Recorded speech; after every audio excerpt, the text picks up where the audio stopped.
for folks. So thank you all so much for being here today.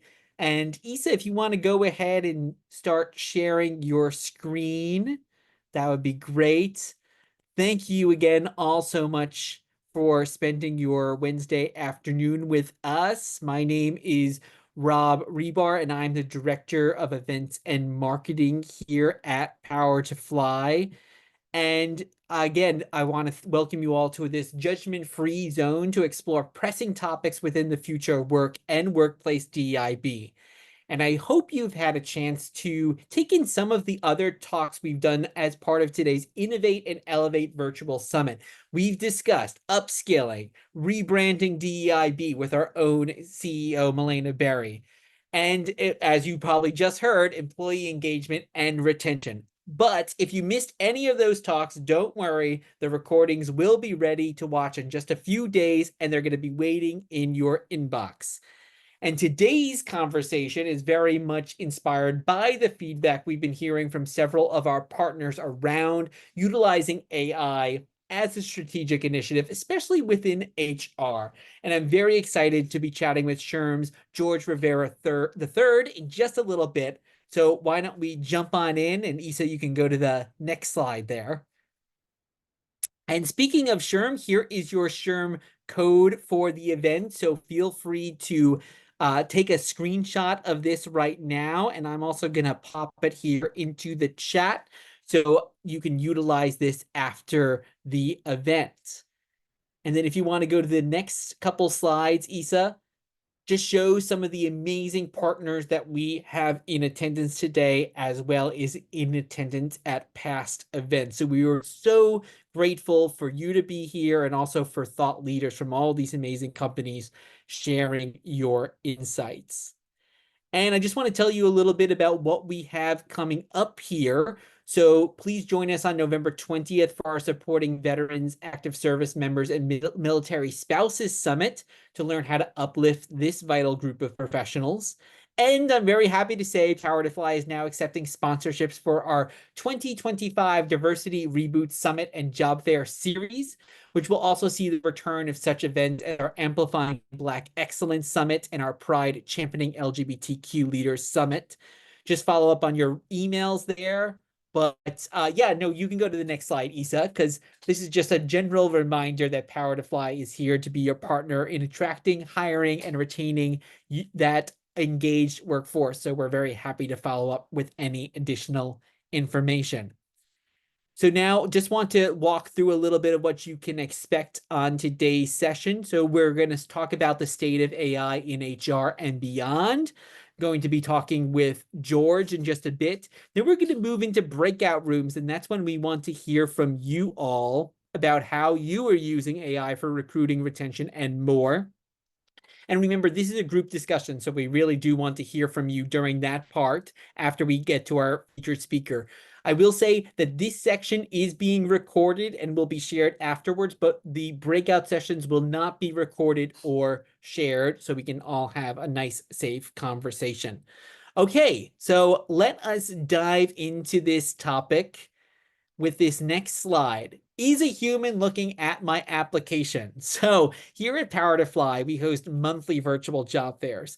And there's probably not a job fair that goes by where a job seeker has not asked this question to me: is a human looking at my application? And I'm happy to say that 9 times out of 10, the answer is yes. But still, this is clearly very much at the top of minds for professionals. Perhaps some of the folks on the line here are wondering this when you've been applying to roles. So let's talk about what's happening. And on this next slide, there you go. Speaking of SHRM, here's some stats taken from their piece from earlier this year entitled How AI is Changing HR Jobs and Tasks. So the AI market is expected to see a 40% growth year over year. So if you don't feel like you're already seeing AI everywhere, which I know I am, you will be soon. And by 2028, the AI industry is expected to be worth $1 trillion, with both corporate giants like Google and Microsoft and up-and-coming startups providing tiers that are really industry-shaking players.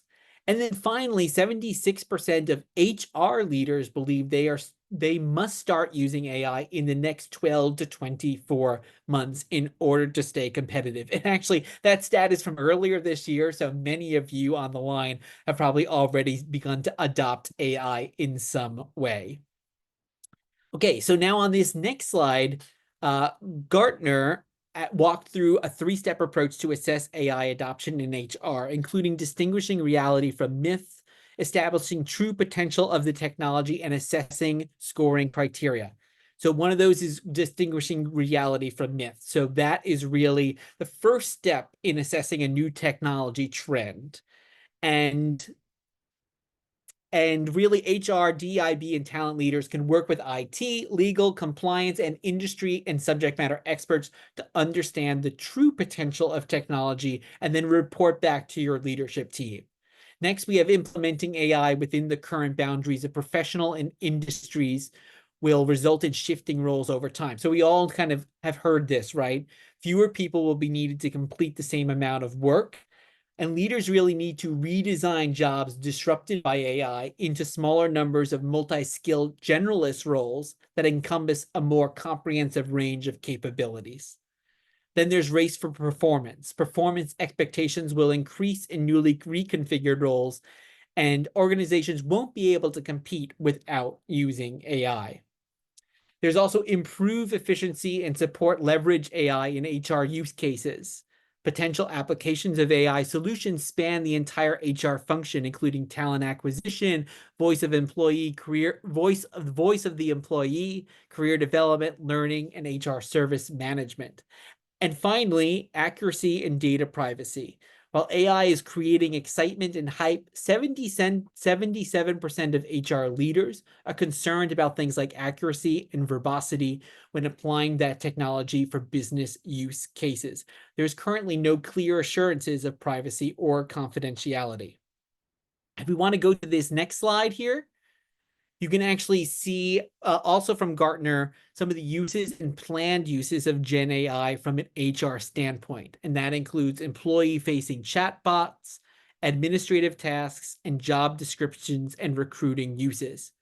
As you can see, some uses of Gen AI have actually significantly reduced from 2023, specifically used in marketing and email communications. That's had a 45% decrease. Maybe this is from blowback around copy or unsuccessful copy or lessening results. So have you found you're using Gen AI more or less for certain tasks? So feel free to add that into the chat. And finally, before I bring up George, I wanted to leave you all with this quote, courtesy Elise Jason from Strive Health, which I really think puts the current conversation around AI and HR into context.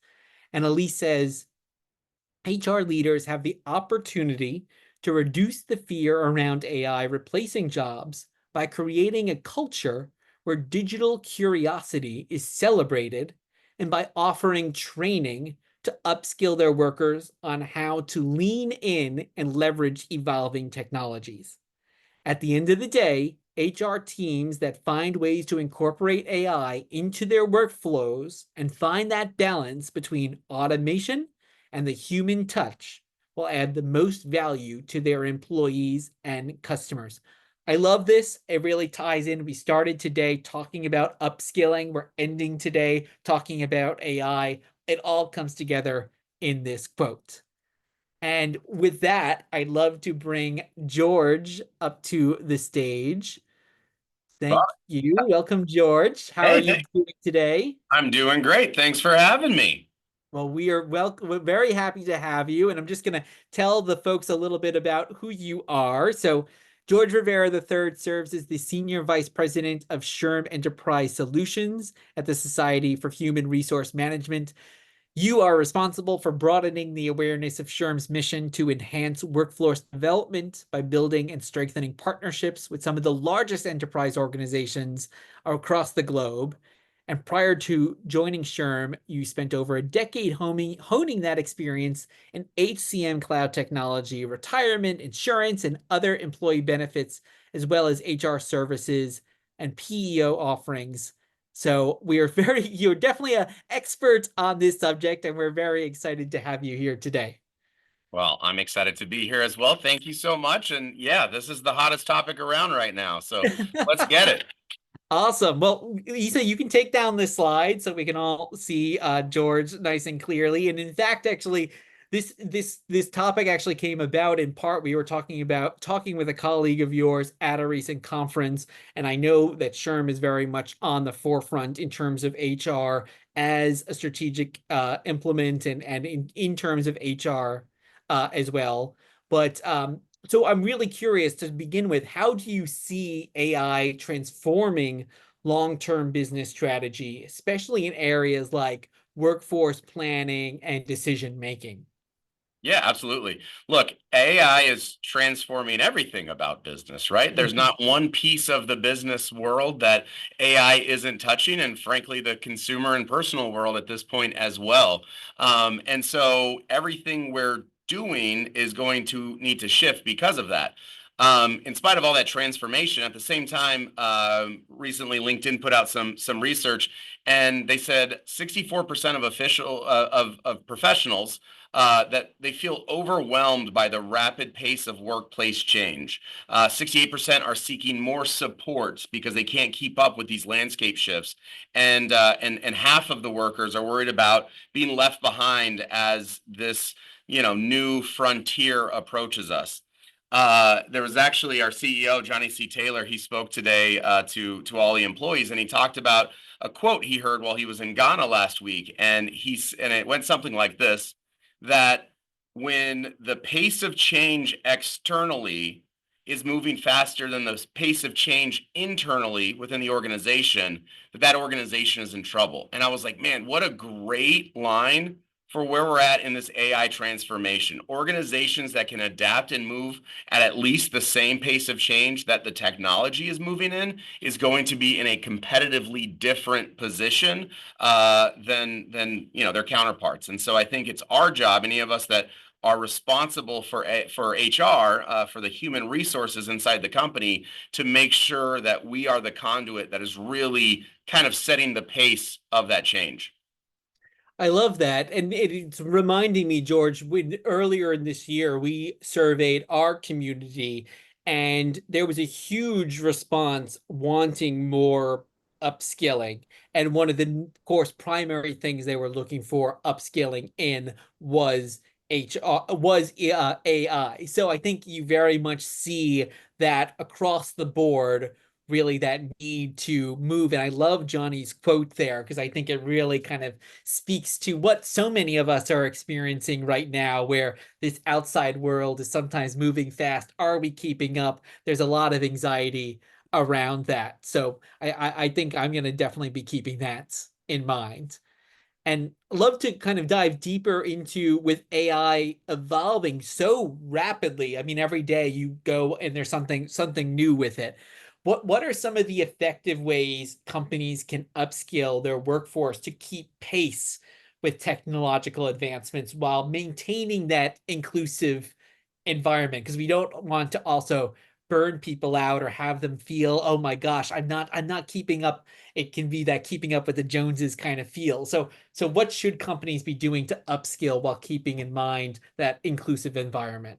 Yeah, really great question. I mean, that's it, right? That's really at the core of what we've been thinking about here at SHRM.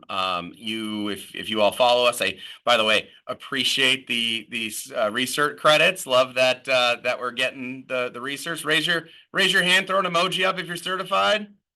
Yeah, love it. Thank you, thank you.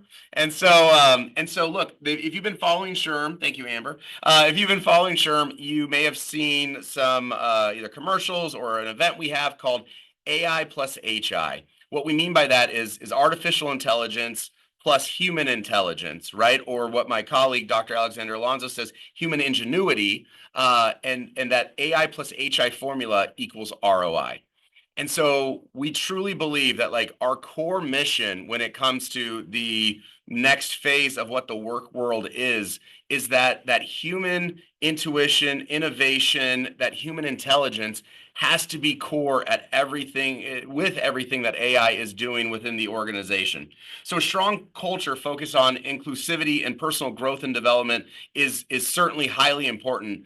And when you think about the change that the humans are going to have to go through, HR is really in the middle of all of those, or should be in the middle of all of those conversations. And so, number one, what we believe is that HR definitely has to have a seat at the table in any implementation of AI tools, and not just a seat giving their opinion on change management, right? But truly, what is this tool going to do within our organization? How is it going to affect our employees? What is the roadmap of the productivity of this tool? And then how do we make sure that our workforce is ready for tomorrow, right? Because when you think about upskilling and reskilling, or to some in some cases outskilling your people, that is so core to what HR is responsible for. And so it's not about just making sure they're ready to adopt the change today, but making sure that we truly have a personnel development roadmap that is going to get them ready for the work world of tomorrow. Hopefully that's within the organization, but in some cases that might be outside of the organization. But either way, making sure your employees feel really cared for, whether that end goal is for them to stay within the organization or get upskilled out of the organization, that feeling of knowing that they're being cared for is what's going to prevent that burnout. That fear that I'm going to get displaced, that feeling of not belonging, like I'm only here, I'm on rented time.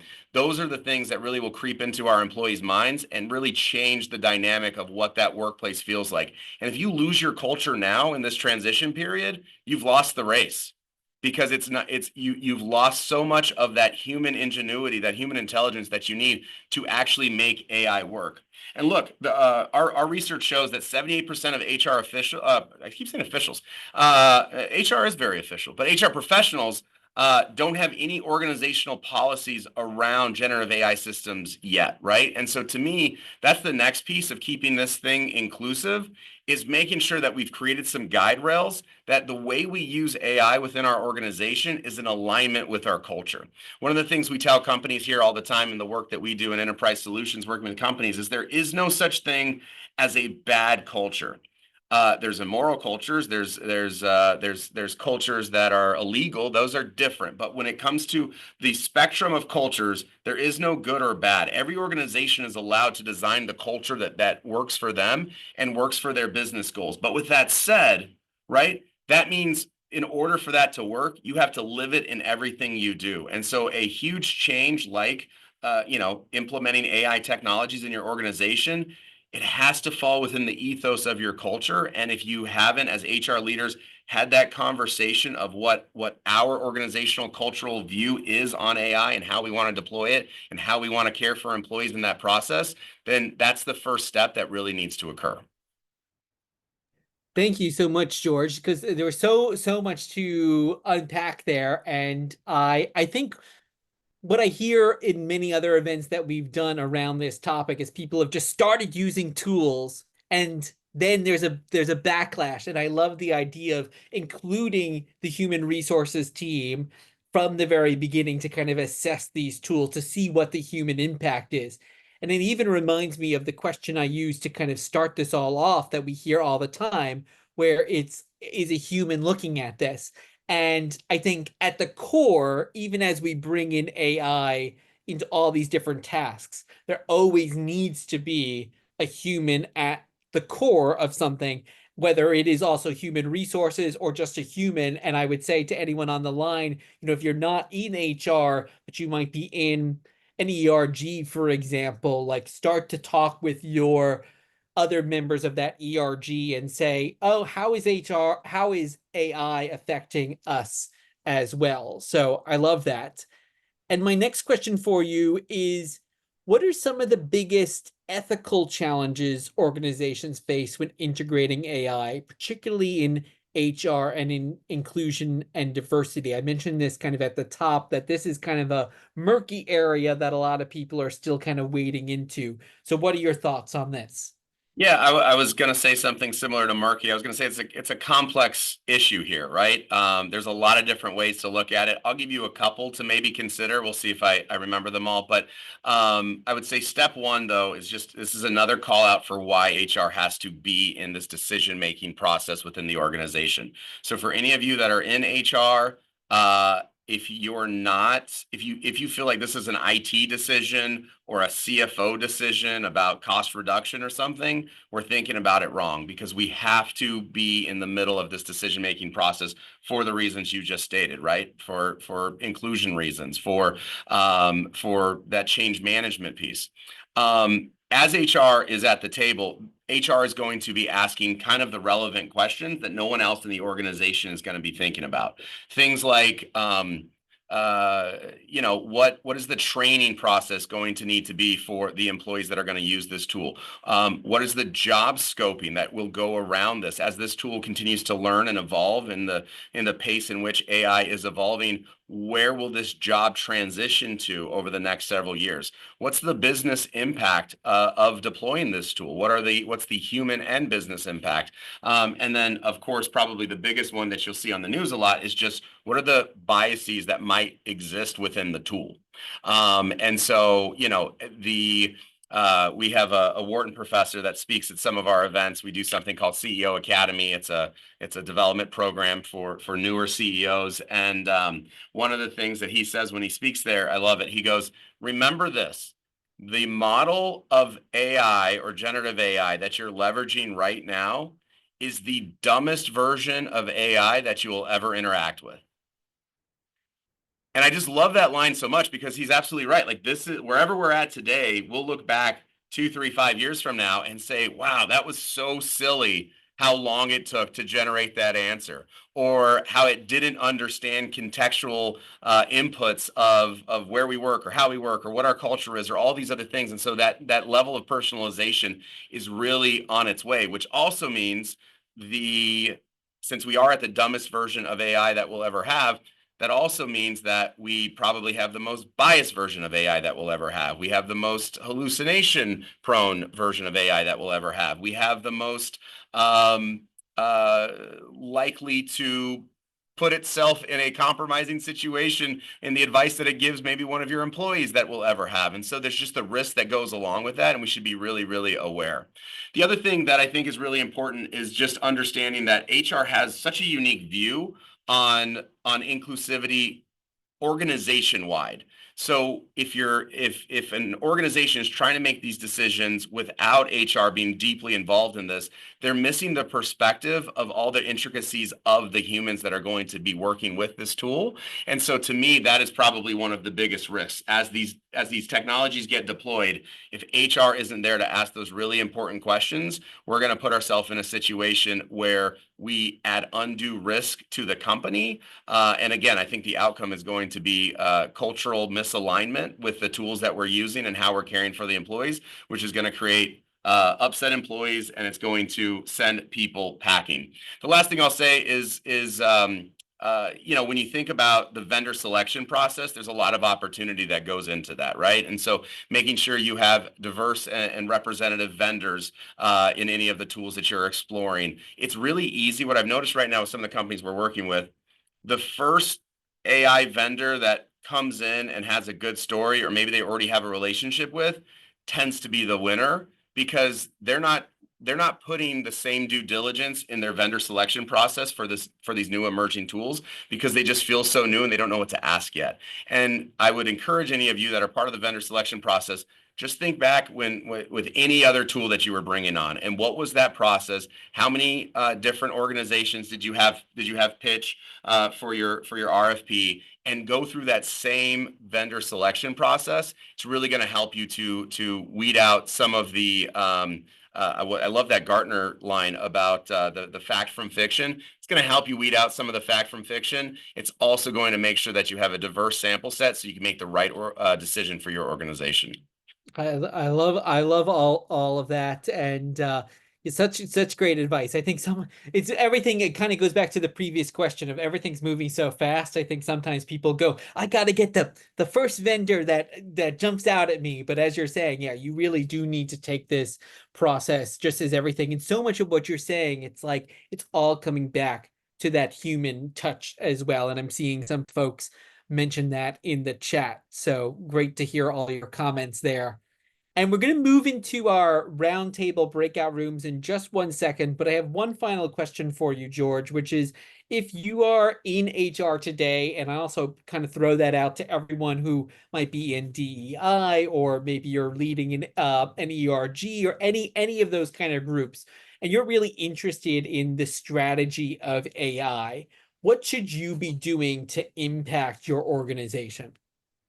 Yeah, absolutely. Well, we've put a lot of thinking into this, and we have developed a program for this. It's an executive education program around implementing AI within your organization. We call it the AI plus HI program or enablement program. But really, the whole framework breaks down into these 5 categories. Number one is empower. Get everyone within your organization to learn about AI and what it is and what it isn't. Pillar number 2 is steward. HR needs to know and understand the ethical considerations and continue to safeguard against those threats. Number 3 is explore. It's, again, dumbest version we'll ever have is right now. And so there's people have to play with it. And so really creating a culture within your organization which people feel empowered to go and explore within safe realms, right, of personally identifiable information and your IP that you don't want to get out there, but allow them to explore and create that culture of innovation. Number 4 is to activate, is to find ways to scale throughout the business and for HR to start finding ways to document, map, and provide the learning to those jobs who will be shifting and transitioning. And then lastly, but kind of a wrapper around the whole thing, is just the change management and communication, making sure that there's a plan every step of the way so your employees feel really heard and understood and safe as they go through probably the largest technological transition that they've ever had in their working career. I mean, if you think about it right now, we have 5 different generations in the workforce. And, as the alphas, as the double A's enter into the workforce, actually this year they turn 15 and 16, which means you now have just such a wide range of humans in this workforce. And so it's imperative that when we think about change management, we think about it from a lens of a generation that has had nothing but technology in their hands, generations that have kind of been split. My world, right?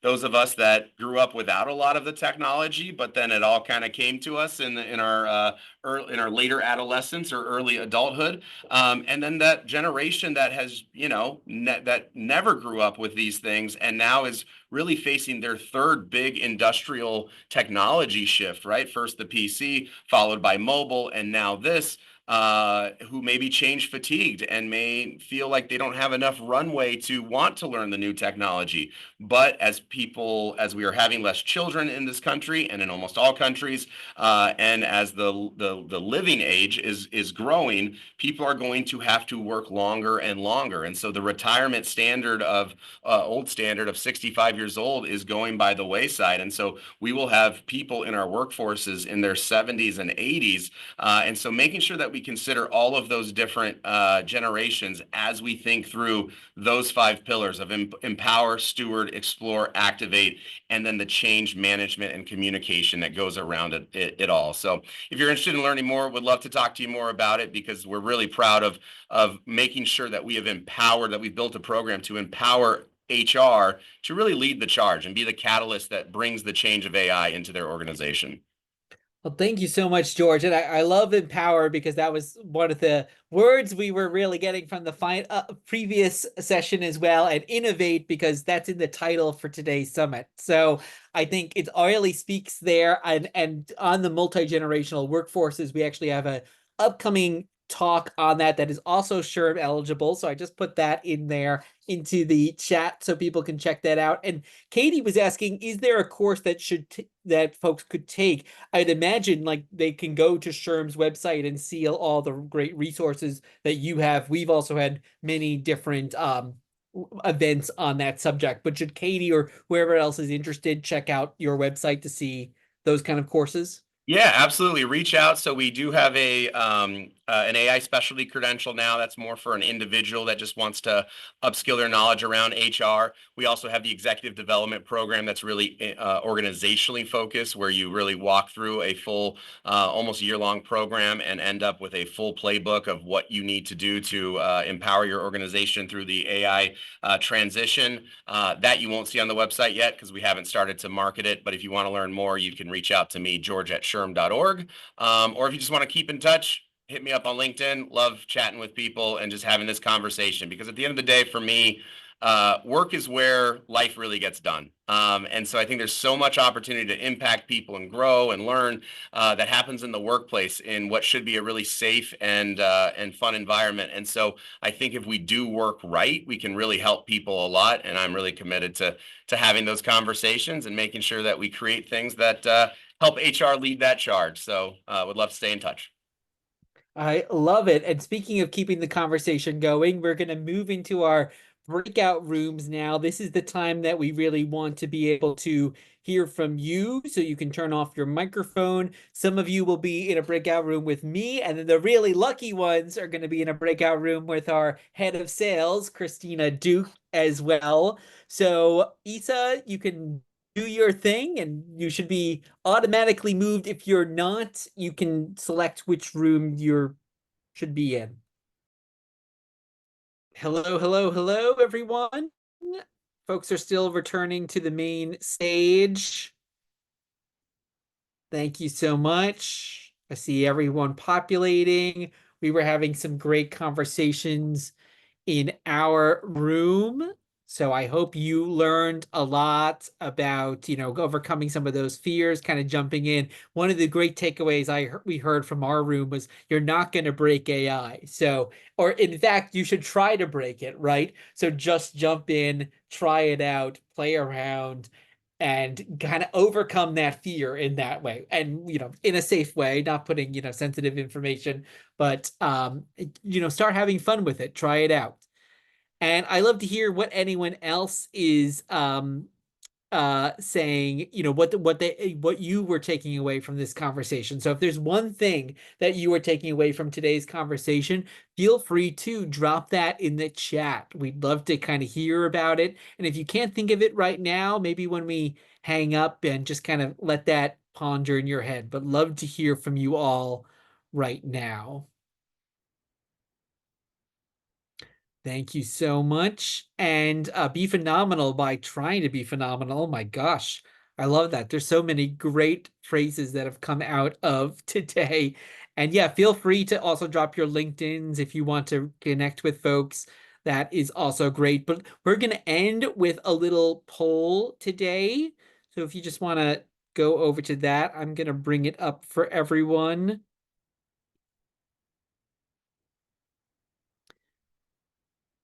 Great. So I'm going to show the first question here.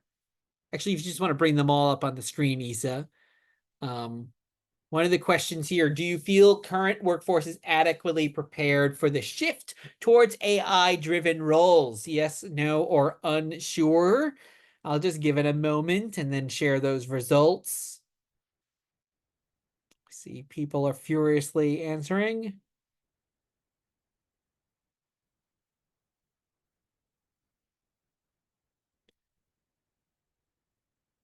Some people are still doing that. I'm just going to go ahead and share those results for the sake of time. But yeah, so it's kind of mixed there, but the majority, just over the majority of you said no. So hopefully attending events like today can kind of get that upskilling moving there. Okay, let's go to the next question.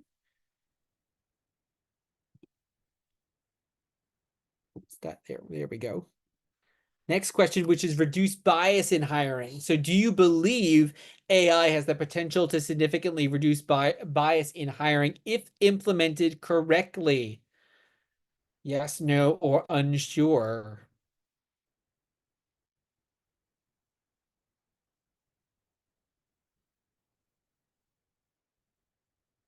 Awesome. Thank you all so much. Okay, I'm going to go ahead and share those results. And I am interested, very interesting to see that 56% of you said yes. I wasn't, quite sure. This is definitely a question and can go either way. So I love seeing that you do think there's a positive outcome to DEI from HR there. Um, okay, let me go ahead and share this next question with you.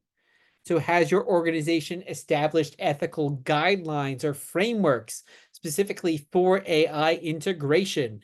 Yes, no, or unsure?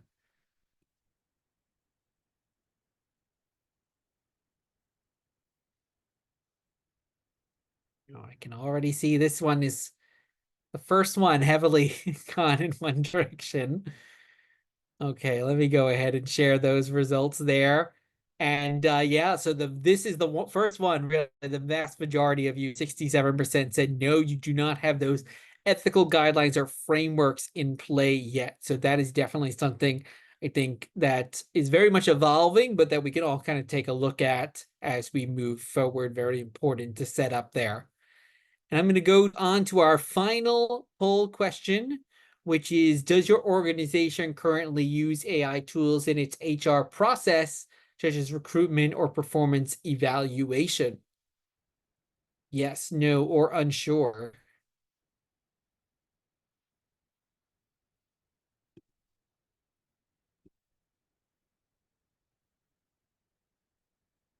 Okay, let me go ahead and share those final results, which is that 76% of you, so the vast majority, said you are not currently using AI in your HR processes or in performance evaluations. So very interesting there. I wonder if that will shift as we move into the future. Awesome. Well, thank you all so much. We're just going to close out our Innovate and Elevate Summit here. But on this next slide, Isa, if you want to share that, it's just kind of going back to what the real core of this is, which is all about developing and investing in inclusive company-wide DEIB strategy. And we hope that we kind of helped set you on the right path there today. But as it says on this next slide, the real work is just beginning. So we know that these recommendations are not the be all end all of today's topics, but we hope that today's discussion provided some new perspectives and actionable next steps to take back to your teams.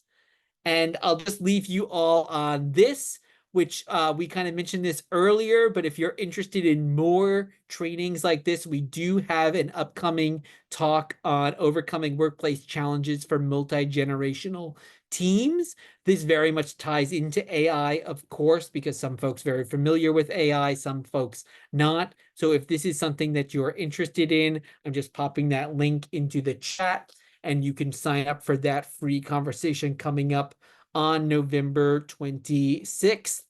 But thank you all so much for attending this session and for really attending all of today's Innovate and Elevate Summit. I hope you got as much out of today as I did. And we will see you back here, hopefully at our Veteran Summit later in November. Well, have a happy Halloween, have a great Diwali, and we will see you all again real soon. Have a great night.